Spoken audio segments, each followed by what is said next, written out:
Hey gamers! So we got a lot of content to go through because new set just came out. We got Blissful, Eternity, Final Fantasy TCG, booster box, and pre-release kits here. I got two pre-release kits. I already opened up one during our pre-release tournament at my locals. So we're gonna just get right into it. We're gonna open one in this video and open these other two in two other videos. So that's gonna be a lot of stuff. I don't know when I'm gonna posting those, but we'll see. So yeah, we're gonna crack this open. All right. So there's some pretty good cards in the set. Not a whole lot from what I recall.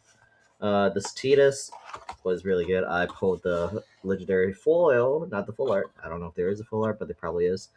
And then we have this pre-release box topper here. They still don't put this in like a little plastic bag, so it's just loose all the time. So, but this is a pretty okay Ramu, I believe. Does some pretty cool stuff. You could read it for yourself. There's a lot of text there. He's got an S, 9K, 5 cost, does things. So yeah, it's pretty cool. And we got these cool sleeves in the pre-release kit. Actually got these at Gen Con as a prize for playing in their sealed event, or Final Fantasy TCG sealed event that was hosted by Gusar and I don't know. I don't know if there was another locals or another store that was hosting it, but I know Gusar Games was part of it too. So, and there was a lot of prizing that came from a bunch of different people in the community that you know that yeah gave it out to all participants. So that was pretty cool. So these pre-release sleeves were one of them. Hush Hush, they yeah they had these out before release day. They even gave us a pack of Blissful Eternity too. So that was pretty exciting. And I still haven't opened that pack up. I guess I can open it now because they also gave us a legacy pack as well. Let me see if we can find it real quick. My place is kind of a mess right now, so I don't know where to put everything. Oh, here we are. Yeah, went to Gen Con, played in the pre-release, or played in the CO tournament. They used the Journey of Discovery as the packs for the CO event, and it was fun. Hopefully, we got some new players over there in Indianapolis, or you know wherever people came from. But yeah, here's a Blissful Eternity pack here. Open that up. So we have this Seer. Ooh, love how this is never gonna work for me. Honestly, guys. Just like I just need one good focus. That's it. Yeah, like that. Okay, that's solid. All right, cool. So we're gonna keep it like this. We got a Seer. We got Billy. Billy's for checkables, so you can build a checkable deck. We have Cryo. Not a good Cryo, I don't think. Yeah, I'm sure there are better ones to play. I mean, we know that from the Brave Bart's deck. We have Gladiolus, Nike Brave. That's what he does. We got a new bomb. We have Riken. We have this Ninja Foil, Generous Crystal. There's some, I guess, reprints. So these Crystal standard units are reprinted once again for what, the third time, something like that.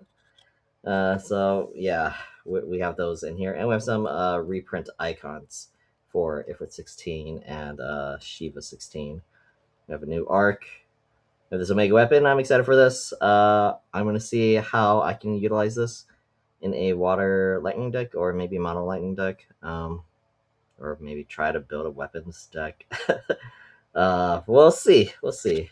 But I think it's a cool card. I'm gonna leave this on the side just for myself so I could get access to this. Oh yeah, and here's another weapon, the Ultimate Weapon Origin from Shooters of Paradise. Uh, I guess this is what Astos, I guess, turns into as his final form. Maybe I still haven't played the game. I need to get on that. He's got a zero cost ability to activate himself, and he's got a tap ability that deals damage to all forwards the opponent controls for 2k. So you could potentially do this, two times? Activate him once and then tap him again, deal 4k. So it's like 2k, 2k. And then we have Benedicta. Oh, yeah, we'll just put that there. And then we have Benedicta. New one to prime into the new Garuda, which I hear is pretty busted. I'm not really too sure. I like kind of read it and like it's all right. I don't know. I think I need to read it again because I totally forgot what it is. Yeah, so when Benedicta enters the field, choose up to 2 wind backups, activate them. Pretty standard for wind. When Benedicta enters the field, if any job icons you own are removed from the game, Benedicta gains haste till the end of the turn. So, okay. That's okay. So yeah, I should probably organize this just because these are basically my collection, and so I should probably organize this for myself. So yeah, it's just cleaner to put in my binder later. We'll just organize by color. We'll sort it by number later, since we're just doing doing this opening right now. Again, we have this Legacy collection pack. Ended up pricing again from Gen Con, which I went to in Indianapolis this year. First time going. It was fun. Went with some friends. Saw some of my FFTCG community friends there too from my locals, and yeah. I mean, barely saw them, but whoo, this is a good pack. I already got a hit Florida Alexander. Yo, very cool. And yeah, that's it. 5 cards. Full art. You know what we gotta do when we see a full? We gotta sleeve that puppy up. And we gotta find a sleeve for it first. No? Should I use perfect card sleeves or just penny sleeves? I think penny sleeves are fine. Whoa. Slippery. Alright. Slide that in. I should probably do this for the promo too. So we got the pre-release box stopper as well. Cool. I'm like kind of scatterbrained at the moment. So these are legacy cards. We could just dump them somewhere. I'll figure it out later. But we got nine packs of Blissful Eternity from the pre-release kit. Let's see what we get from this. I don't know if I'll do a a sealed draft deck build, because I don't know. Oh yeah, so when I played in a tournament for the pre-release locals tournament, I think I noticed a lot of people like went into, I think, was it Fire and Ice, or yeah. So a lot of people played the the reprint Ifrit because that's really hard to deal with still, and especially in a sealed setting. We got another Ninja Crystal, no Setzer, Kelger, cool, and New Queena with the this kind of like mosaic art style or whatever you want to call it. So yeah, this Queena, and it's going to like refocus again in another couple of seconds. But yeah, this is what a rare, but this art style's okay. You see that? Ah! And then we have Zazat. Zazat was pretty good and sealed. God dang, where the heck is this card? Ah. Alright. So there's the Queena. This is Zot's pretty good and sealed. Some abilities of your opponent must choose a Zot if possible. So it's just a lightning rod. Takes 2 crystals, put it in the break zone, which is for the opponent controls, remove it from game, and also has a remove effect, which is pretty cool. So very strong card in that kind of setting. In a mono ice deck, it might be pretty good too. I mean, it's another like lightning rod instead of just having Charlotte on the field. But yeah, it really depends on how you want to build your, I guess, ice deck. We have RNA. Look at that. I'm trying to get it to focus nicely too. And here's a new Joshua. I don't know. I think the 1-cost Joshua is still better than this one. This one's okay. And there's discard a card when you do so, which is a 4 do 7k. 5. It's 5k. Easily killable.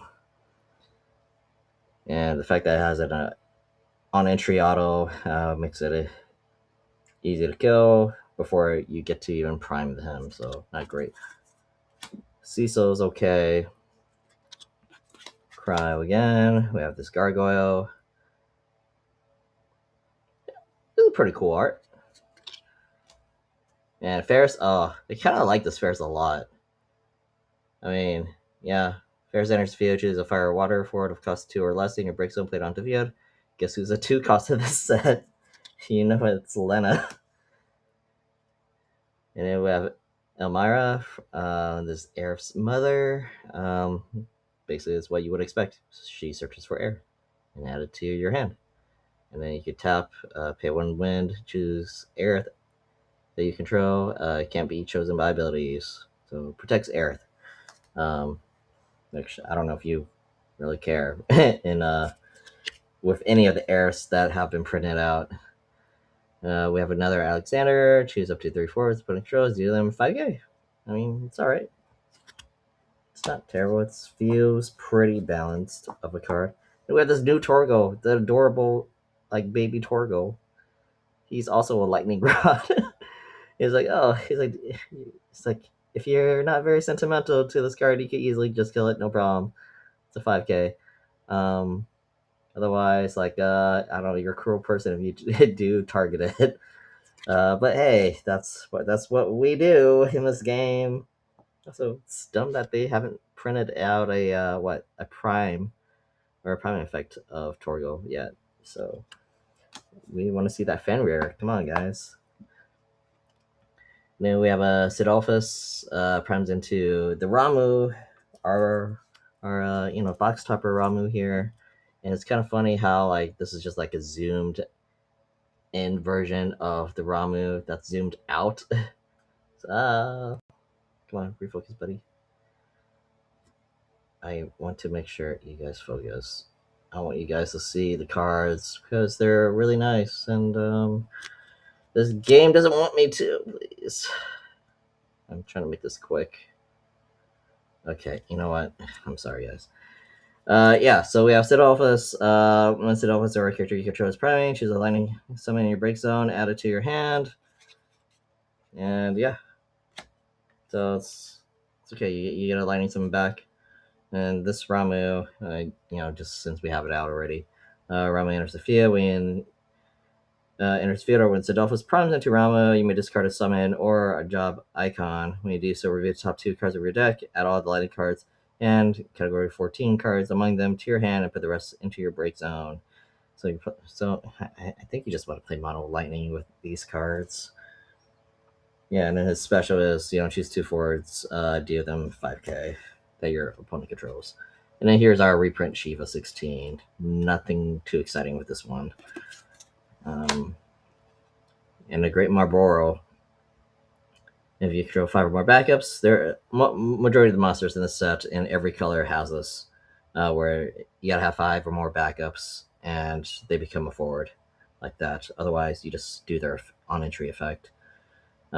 This one is when this one enters, your opponent reviews their hand, select 2 cards in their hand, your opponent removes them from the game at the end of the opponent's turn, add them to their owner's hand. So basically, he says that you can't have your Amots or whatever card that they want to play next turn, and they can't play it until the turn after that or during your next turn if it's like a summon that they would like to cast on your turn. So that's an okay card. Like, I find that annoying.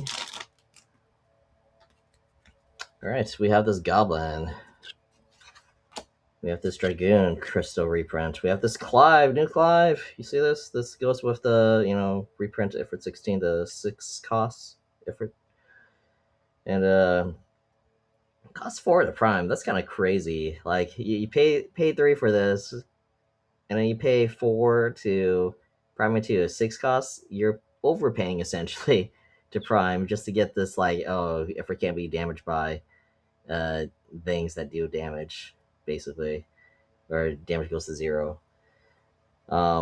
Anyways, when Clive or category 16 forward enters your field, you draw a card, then place 1 card from your hand at the bottom of your deck. So it's a nice way to recycle. It's not terrible, but it sucks if you're gonna have to prime this guy. I don't know. We have this Seer, Dancer, Yuna. This is great Yuna. I mean, art wise, I don't know about the effect. 6 costs. Basically, bottom decks one of your opponent's forwards. It's got EX. EX not bad. Yeah, it's a summoner. There's another card that I think there's a new Seymour that does things with summoners where like you could sack a summoner that is in play to do something. Yeah, we'll probably run into it in a bit. But yeah, this unit's I don't know. I don't know how I feel. The fact that it's a 6 cost, it's super expensive. But if you're playing like mono water, I don't think it's so bad. Reckon. And we have a new Sodra, something to replace the old Sodra with. You can cast Sodra only on your turn via the top 5 cards of your deck. Play 1 forward of cost 4 or less, other than multi-element or a card name Ferris of 6 costs or less among them onto the field, and return the others to the bottom of your deck in any order. So it's okay. Like, you're basically revealing get the Ferris, play it. Ferris plays a 2 cost, and yeah, it's like net positive value if you play this. So it's a good card. It's good that it's a foil. We have Alexander once again. We have this Porum. Porum's interesting because if you have the Palom too, you can tap, put both of them into break zone, choose one for the opponent controls, deal it 20,000, 20k, and then you get a draw card. Kind of crazy and sealed. And we have Rain, our LB. Does WoW stuff, obviously. And we have a new Hugo. I kind of like this. Can't be broken by opposing summons or abilities that don't deal damage. Cost 2 to prime. The new 1016, I actually like it a lot. I don't know if this is better. This is better Hugo than the previous one. I mean, this is a 3 cost Hugo, so maybe it's good. And you're paying 2 to cast a 6 CP, Titan 16. Yeah, maybe there's something there, guys. No one appreciates the Hugo and Titan 16 like I do, though. Reprint Orko. We have a new Samurai. 4-cost Samurai enters. You choose a fire character in your break zone and choose up to 1 forward the opponent controls. Add the forward to your hand and add the card. Yeah, and if the card that you added is a Samurai card named Samurai, you deal the 4 that you chose on your opponent's side, 3k. So yeah, it's all right. I'm thinking about trying a Samurai deck. We'll see how that goes. We have a new Chocobo, straight Chocobo from Final Fantasy VII. This is the one that I think has Cloud's hair or whatever. And when active straight Chocobo becomes dull, activates straight Chocobo. This effect will only trigger during your turn and only once per turn. When active straight Chocobo becomes dull, choose one for the gains 1k until the end of turn. One cost 3k. Job Chocobo. Category 7. Yeah, it's whatever. I don't know if it's good in a checkable deck, but it might be relevant. I don't know. It's like you just gotta make your checkables like hard to kill. And then we have the Shiva. We have the Shiva that connects with this we have Joe that connects with the Shiva. Let's see that. You see that? See, it does something like that. It kind of has to overlap a little. Like there we go. You see it? Do you see it? Yeah. So there you go. It's connecting. It's kind of lame though. It's not as cool as like the Pokemon ones, where like you have actually unique art that connects. This is like stock images. It's whatever. Priming for 2 ice CP. When Joe enters, you choose up to 2 forwards, dull them, and freeze them. She costs 5, 7k. Not the best Joe, in my opinion. Very, very mid in a standard game. Yeah, but sealed, it's okay. Like it helps. It helps it seal. Ferris, we've seen us. Dancer, we also seen this. Haven't really gone through it, but does Dancer things. Through top 5, get a 4 cost 3, and return the others to the bottom at the end of turn. Activate Dancer. It's alright. Myra, Sid Reigns. This is a pretty okay Sid Reigns.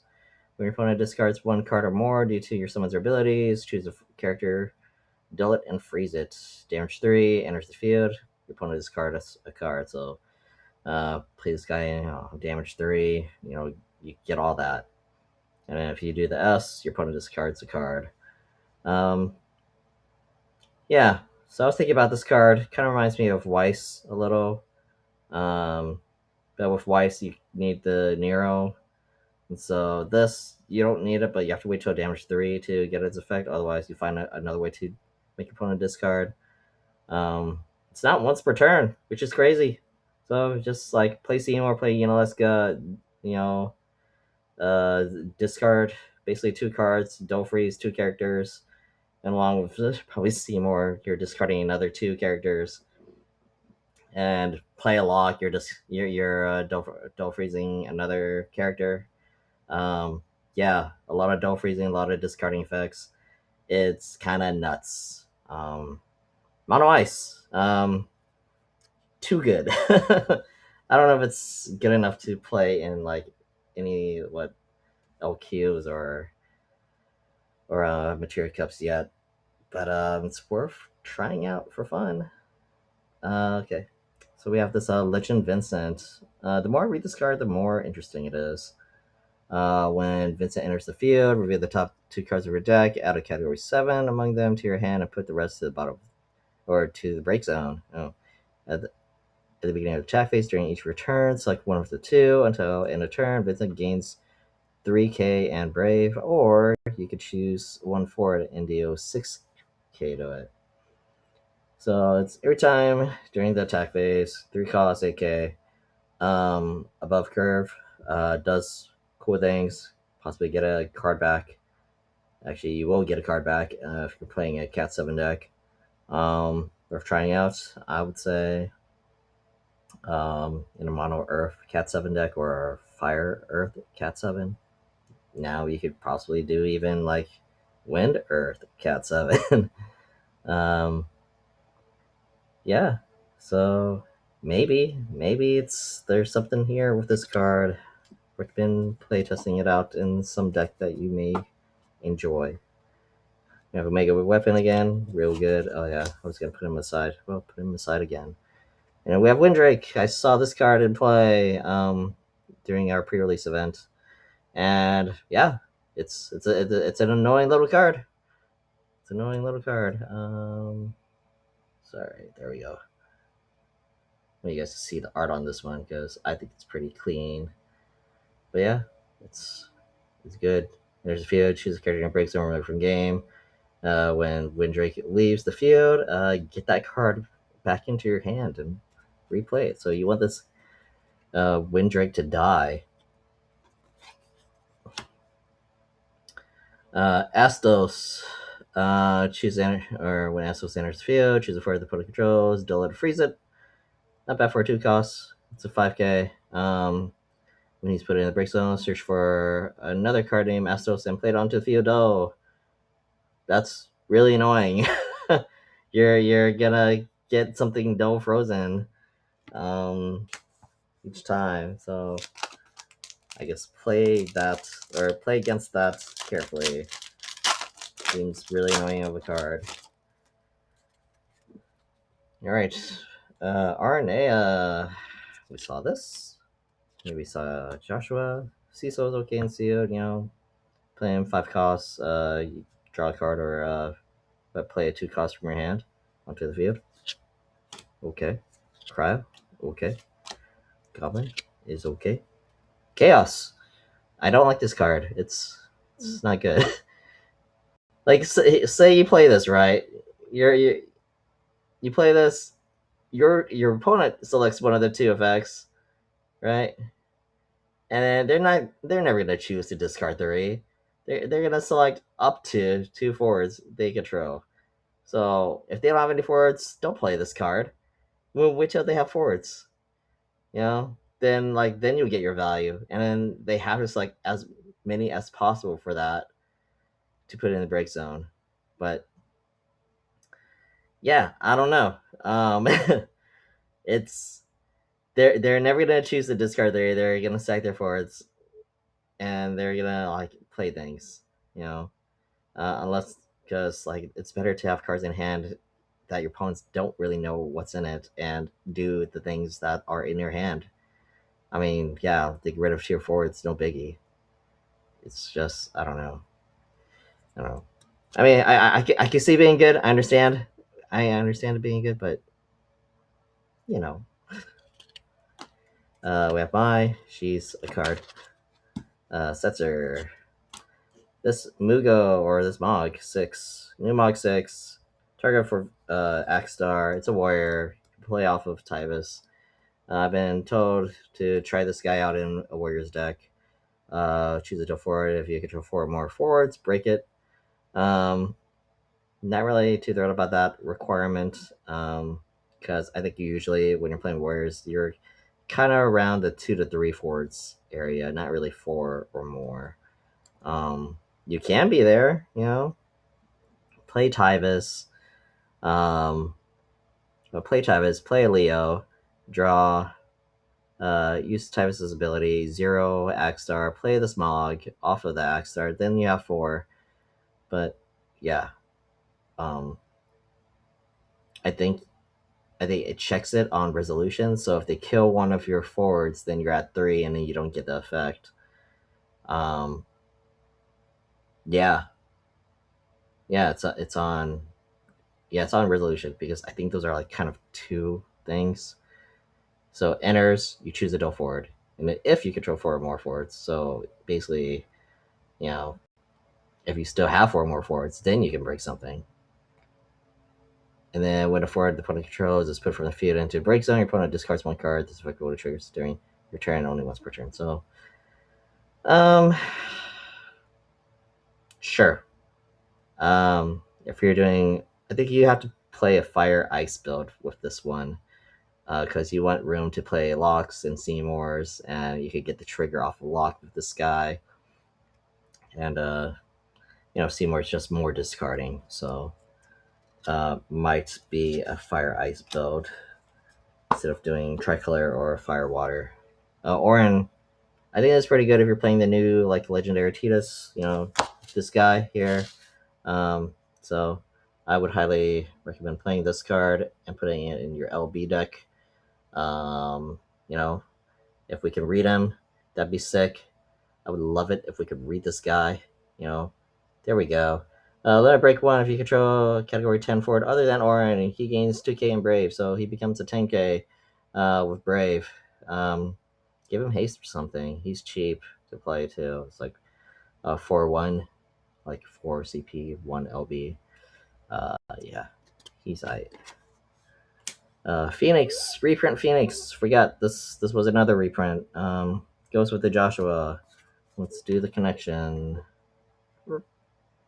Somewhere like around here.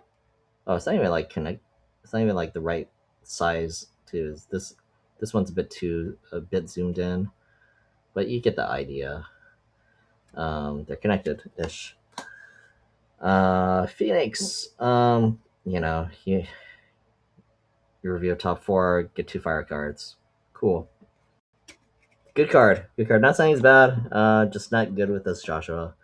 And then we have this X stuff, which is I think really good in sealed. Really annoying if you have also the Arden on the field too. If X stuff is dealt damage by your opponent's summons or abilities, the damage becomes 0. X stuff cannot be broken by your opponent's summons or abilities that don't do damage. And X stuff, when he is removed from the game, you may search for Neo X stuff and add it to your hand. So yeah, he's cool. No way to really kill him unless you reduce his power, I think, or your opponent selects him to be put to the break zone, or you just remove him straight up. But you don't want to remove him straight up because he'll give your opponent Neo X stuff, which is a very good board wipe. We have a Dragoon, we have Clive once again, Seer, Coral, Gargoyle, Yuna, Riken, this guy, Terra. Alright, so my audio got scuffed, so I am going to be re-recording the audio for this part of the video. Sorry about that. So we last stopped at this Terra. Um, she basically says, search for a summon, put in your break zone. Then you can choose to dual freeze two characters that, you know, your opponent controls or you control. It doesn't specify that. And then you can pay 3, put her in the break zone, cast whatever summon that you just put in the break zone. Hopefully it's a 5 cost or less, because that's what you need to choose in order to do her action ability. And then you cast it without paying the cost, which you're paying for this other cost, but yeah. So you could basically either choose a summon that you've already cast before during this game that's in your break zone, or cast something that you just put in the break zone. Um, as long as this costs 5 or less, and not a light or dark card. So no arcs, guys. All right. So we're gonna keep on looking at this card. I was talking earlier that maybe you could cast like Bahamut Sin or something. Do something that'll like board wipe. If you can't, if there's like, I don't know, Hikaden Share or something, you could do AK if something still is from that age. Cast it again. You know, that'd be crazy. Very expensive though to do. Um, yeah, Jack Garland LB seems okay. It's a monster hate card. It gains haste if your opponent has a monster, and then and he's unblockable against monsters that are forwards. So you animate a blue worm, it ain't gonna protect nothing from this guy, right? So next we have this Aerith. Kind of looks like the Opus One Aerith, but it's not, because it's a forward and it's from the Rebirth stock images. And basically, she's an interesting card because um, she says that any category 7 characters are put from your hand or from your deck into the brick zone. So if you discard or if you get milled, and they're a category 7 character, you get to get them back. This is this is if like you're being milled from or discarded from some of their abilities, but basically you don't really get to discard. I mean, you still got to perform the discard, but then she says if she's around, you get them back, which is nice. But I think you still have to deal with the whole like discarding effect, because this card affects cards that require or that sees a discard happen will have their triggers basically. So um, I don't know if it's that great. Your opponent's still getting value off of that, even though you discarded a card and got it back. So it's whatever. Anyway, so we saw the Sid Reigns, we see this Galoof, choose a character and break zone, add it to your hand. It's whatever. We have a lot of cards like that. That one's just less efficient. We see Billy, Roz, he's a Sky Pirate, he does things. Again, like, I'm not really a Sky Pirates player, so I'm not really too sure what this involves, but you can read it. Soder, he does stuff, I guess. We've seen this Ferris before. We've seen this Dorgor gang. He does things. Basically, review top 5. Get 2 forwards among them, and then return the rest to the bottom of the deck. Just 6 costs back if that does that. So, I don't know. Could be okay. Shadow. This is a weird card. Like, I don't understand it. Like, it's like a hero, AK, warp 3, cost 1 lightning CP to warp. Says that in the beginning of main phase 1, you can remove 2 warp counters. Okay. So basically, beginning of 1, or beginning of your main phase, you remove 1 naturally, and then you remove 2, so he comes into play immediately. Oh, okay. So now I get it. So, like, when you do so, you can't cast any characters during this turn, and you skip your attack phase. It will affect only will occur if Shadow's removed and if there's warp counters on him. And then when Shadow enters the field, you may search for a lightning character for cost 2 or less and play on 2 fields. So basically, you're playing something for 2 costs or less for free, but you can't really do anything else. I think. But there won't be any more warp counters on him. But this effect does still trigger. So you still can't do anything, I don't think, on this turn. So I don't know if he's good. He just says that he comes in as a 9k and he'll bring something else in that's a 2 cost forward.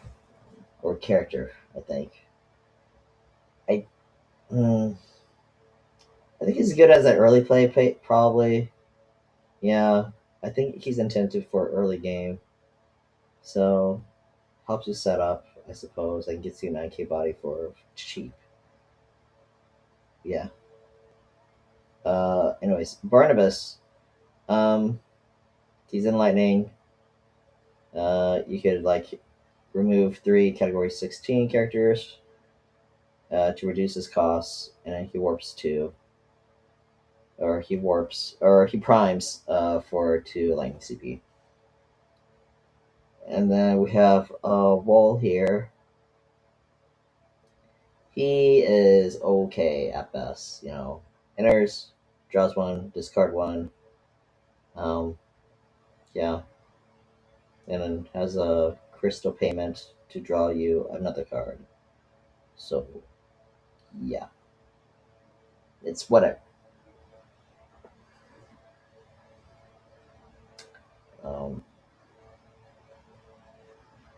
Moving on. We see Hugo. Good card. We see Lucille.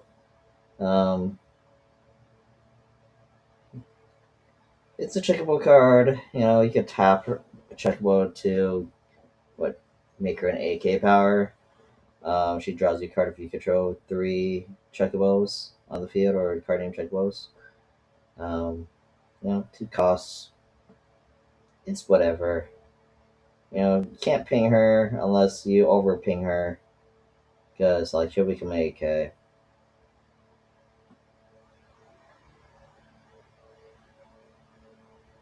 So yeah, I don't know. Checkabos aren't really viable still, in my opinion.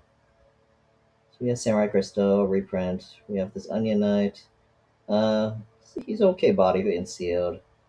And then we have this category 11 backup, goes with the Shintoto.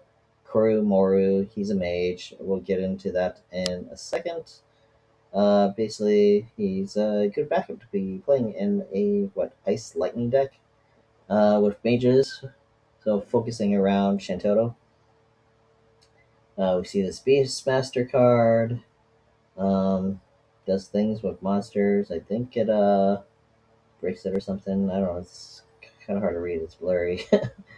Gladiolus, Brave, does Gladiolus things. Chloe, also a checkable card. We have a reprint Knight, Crystal, and here's our Shintoto legend. So when Shintoto enters the field, you dull and freeze all characters other than Job Mage. So basically, this includes all your cards too that aren't mages. So you want to make sure you're playing mages in order to play this card. Else you're kind of screwing yourself over here. And hopefully there are no canceling cards out there. Sid Rando being one, Amat's being another, and the 3 Lev being the third. And I think those are the only ones. And beginning of main phase 1, during each of your turns, you can choose one of the 3 following. Choose a double forward, break it. Choose up to 2 backups, freeze them. Or your opponent discards 1 card. So this would be happening every beginning main phase 1 of your turn. So if they don't deal with Shintoto, one of those 3 things will occur. And their whole board will be double frozen, because if they're not playing any mages, well then they're kind of locked out for a turn. Maybe 2 even. So yeah. possibly a good card to be playing, but I'm not really fully convinced just because there's so many ways to cancel her. Um, you gotta be very ballsy, I think, to try her out. Because Amaterasu is still a thing, and yeah, a lot of modifier players, or just fire players in general. Yeah. Anyways, we got this Bart's kind of does something similar to Lucille. Um, Basically, you can tap a checkbow, it becomes a 9k body with haste. Um, what else does it do? It is also enters the field, choose two checkables or card name checkables in your break zone, add them to your hand. So you're just trying to flood the board per usual. You can play checkables. And when a forward you control attacks, do 4Ks to a forward. So most likely your party swing of your checkables, you got a bunch of triggers as long as Barth is on the field, and you are just dealing a crazy amount of damage to kill things. It's kind of not a big deal if you're playing cards like Yuzuki, which makes it so that your forwards don't deal damage from abilities. So this becomes kind of irrelevant. And then we have Wool, the Samurai Wool, 5 cost, 9k, with Brave, in Fire. Pay a Crystal, play another forward off of him. Pretty cool, in my opinion, in a good Samurai deck, because you have that Samurai Crystal card. Kelger. He's interesting. He's basically a Crystal Generator. Becomes 0 cost if you have Barts or another Dawnware on the field. So that's pretty cool. And if you do that, you get 2 crystals. So it's like 2 free crystals. That's pretty nutty. You know, you don't even have to play him in lightning. you just play him in like what, wind if you wanted to, or anything that has a Dawnware. You play him in Mono Earth with like a Dawnware Galoof, and it's like, hey, I'm just gonna drop this Kelger and gain 2 crystals, and then I'm gonna make your life, annoying. I think there's also a Zazat Dawnware, yeah. There's the Zazat Dawnware too. So you can play Zazat, and it's like, okay, well, I get 2 crystals for free, and yeah, Zazat can remove a forward with those 2 crystals. So actually, yeah, play Kilgore Mono Ice with Zazat. And we've seen all these other cards, and that's pretty much it. So there you have it. That's box 1. I'll make 2 more videos for the other boxes that I got, and then yeah, we'll see what we pull. All right. Anyways, like, comment, subscribe, do the thing. Sorry, I sound kind of tired because I'm annoyed how I have to like re-record this part of the video. So yeah. Anyways, hope you enjoyed the content. Please, do the thing.